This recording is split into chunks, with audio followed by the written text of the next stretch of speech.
በመጀመሪያችንን በዓሏን በወደድበት የማያከብረውን ስለዚህ በማይፈታ በጥንቅት አልፈጽምን አወግዝ። የእመቤታችንን በዓላቶቿን የሚያከብሩ የታዘዘውን የሚሰራ በዚህ መጽሐፍ የተጻፈውንም የሚፈጽም ግን እስከ ዘላለሙ ድረስ የተባረከ ይሁን። እሰግድ ለኪ ወቅቱ ማርያም በስመ ወደቀች ዮሐንስ አፈወርቅ በትእዛዙ ዘወር ለአንቺ እሰግዳለሁ። እግዚአብሔር ከአንቺ ሰው ሆኖ ሙሽራ ተቀብለው እንዲወጣ ከአንቺ የወጣ እመቤቴ ማርያም ሆይ ደስ ይበልሽ። ዮሐንስ አፈወርቅ ደስታ እንዳመሰገነች እኔም አመሰግንሻለሁ። የተስፋ ልጅ አዳም የፈለገው ባገኘው ጊዜ የተሸከመው እውነተኛ ቸር ጠባቂያችን ክርስቶስ ከአንቺ የተወለደ እመቤቴ ማርያም ሆይ ደስ ይበልሽ። እግዚአብሔር በደዌ የጣላት የሔዋን ጽኑ የሚጎዳ ማሰሪያ በአንቺ የተቆረጠላት እመቤቴ ማርያም ሆይ ደስ ይበልሽ። እግዚአብሔር በብዙ ደመና ደስ ይበልሽ። በቅዱሳን ነቢያት በቅዱሳን መላእክት አድሮ የሚኖር ከአንቺ ተወልዶ የተገለጸልን እመቤቴ ማርያም ሆይ ደስ ይበልሽ። ከአብ ከመንፈስ ቅዱስ ጋር የሚተገለጽ ቃል የሚባል እግዚአብሔር በአንቺ ባሕርይ ከአንቺ ይወለድ ዘንድ የወለደች እመቤቴ ማርያም ሆይ ደስ ይበልሽ። እኔ ለምእመናን ወንጌልን የማስተምርበት የጌታ እናት እመቤቴ ማርያም ሆይ ደስ ይበልሽ። ከወለድሽ በኋላ ባለጠግነትሽ እንዳይለወጥ አድርጎ የጠበቀሽን አማኑኤልን የወለድሽ እመቤቴ ማርያም ሆይ ደስ ይበልሽ። ማኅተመ ድንግልና ሳይለወጥ ንጉሥ ክርስቶስን የወለድሽ እመቤተ ማርያም ሆይ ሰላምታ ይገባሻል። ማኅተመ ድንግልና ሳይለወጥ ንጉሥ ክርስቶስን የወለድሽ እመቤተ ማርያም ሆይ ሰላምታ ይገባሻል። ልዩ መድኃኒታችንን በመውለድሽ እናትን አገልጋዮች ተብለሻልና እግዚአብሔር ባይረሽን ባሕርይ አድርጎ ባለሟልነትን አግኝተሻልና እመቤተ ማርያም ሆይ ሰላምታ ይገባሻል። እኛ ከምንወደው እሱም ከሚወደው ልጅሽ ኃጢአታችንን ያስተሰርይ ዘንድ ለምኝልን። ታምሪሃ ለእግዝእትነ ቅድስት ድንግል በክሌ ማርያም ወላዲተ አምላክ ጸሎታ ወበረከታ የሀሉ ምስለ ኩልነ ሕዝበ ክርስቲያን ለዓለመ ዓለም።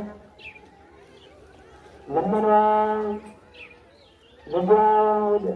ለዘላለም በእውነት ለመኗ ክብሯ በሁላችን ላይ ለዘላለም ይደርብና አምላክን የወለደች በድንጋይ ሥጋ በድንጋይ ነፍስ የጸናች ክብርት እመቤታችን ያደረገችው ተአምር ነው። አምላክን የወለደች በድንጋይ ሥጋ በድንጋይ ነፍስ የጸናች ክብርት እመቤታችን በሰኔ 8 ቀን በታወቀ መታጠቢያ ላይ ከልጇ ከወዳጇ ጋር ከግብፅ በተመለሱ ጊዜ ጌታችን ኢየሱስ ክርስቶስ በድንጋይ ሥጋ በድንጋይ ነፍስ ለጸናች ለክብርት እመቤታችን ከፈለቀው ከተባረከው ከውሃ ምንጭ ዘንድ ያደረገችውን ስሙ ከእግዚአብሔር ያዘዘ መልአክ በደገኛው ለዮሴፍ በሕልም ሕፃኑን ከእናቱ ጋር ይዘህ ወደ ምድረ ግብፅ ሂድ ሲል ተገልጾለት ነበርና ዮሴፍም ተነስቶ አምላክን የወለደች በድንጋይ ሥጋ በድንጋይ ነፍስ የጸናች ክብርት እመቤታችንን ይዞ አምላክን የወለደች በድንጋይ ሥጋ በድንጋይ ነፍስ የጸናች ክብርት እመቤታችንን የእመቤታችን የእናቷ እህት ሰሎሜንም ይዞ በግብፅ ወዳለ ወደ ደብረ ቁስቋም ሄደ። ወደ ሌሎችም አገሮችም ደረሱ። በግብፅ 3 ዓመት ከ6 ወር ከተቀመጡ በኋላ ሄሮድስ ሞተና መልአከ እግዚአብሔር ለዮሴፍ ነገረው። ወደ ኢየሩሳሌምም ይመለስ ዘንድ አዘዘው። ከዚህም በኋላ ማልካ ወደምትባል አገር ደረሱ። ከዚያም በኋላ መጣርያ ወደምትባል አገር ደረሱ። ከዚያም ጌታችን ኢየሱስ ክርስቶስ አምላክን ከወለደች በድንጋይ ሥጋ በድንጋይ ነፍስ ከጸናች ከክብርት እመቤታቱ እመቤታችን ከዮሴፍ ጋራ በሕፃንነት ሳለ ውሃ ወደ ፈለቀበት ወደ መታጠቢያ ሀገር ደረሱ። አይሁን እስከዚህ ቀን ድረስ ክብር አለች። ሰዎች ሁሉ ከአራቱ ማዕዘን ዘመድም ከዘመድ ሁሉ ተሰብስበው የመጡ ከቤተ ክርስቲያንና ከተባረከው ውሃ ምንጭ ቡራኬ ይቀበሉ ነበር። ልመኗ ክብሯ በእኛ ለዘላለም በእውነት ይዘረብ። ከታምረ ማርያም እንዴታ አይቸቀድም ማለት ነው። አርና እስከሚባል ድረስ ሁሉንም ማለት እናስተላልፋለን። ቅዳሴ እስከሚያልቅ ወይም ደግሞ እቴነ ሰላም በሰላም ምድ እስከምንባል ድረስ በረከት ቡራኬን እስከምንቀበል ድረስ የዚህ ግድ መድረክ ግድ ስለሚሆን ሁላችን አደራ እንዳትጠጡ እላቸዋለሁ። ቀጥታ ወደ ዝማሬ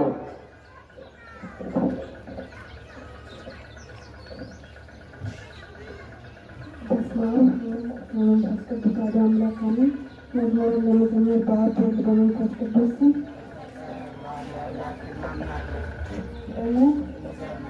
በማስተዋል አክሊለ ጽጌ ማርያም አክሊለ ጽጌ አክሊለ ጽጌ ማርያም አክሊለ ጽጌ አክሊለ ጽጌ ማርያም አክሊለ ጽጌ አክሊለ ጽጌ ማርያም አክሊለ ጽጌ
Yeah.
Yeah.